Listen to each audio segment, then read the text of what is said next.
Welcome to Samba Samba. Enjoy the video. You'll start by opening the exact content you want to save as PDF. This is critical so you don't capture the wrong page. Once the file or web page is open, tap the Share icon or the Apps menu to surface system actions.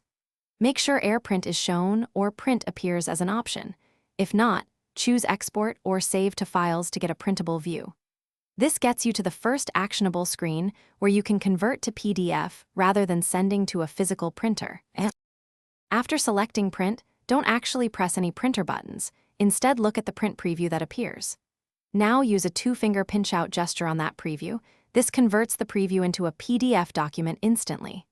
Once the PDF preview is open, tap the Share button in the upper right corner, and you'll see options like Save to Files, Books, or Mail.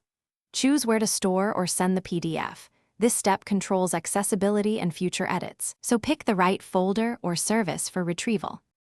Finalize by picking Save to Files or another destination and renaming the PDF so you can find it later. This small step prevents duplicate confusion. If you need to share, use the Share sheet to attach the saved PDF to Mail, Messages, or AirDrop. If something goes wrong, like the print option not appearing, make sure the app supports sharing, restart the app, update iOS, or use Save to Files directly. That workaround reliably produces a PDF when print isn't available. Thanks for watching. Consider subscribing if we helped you.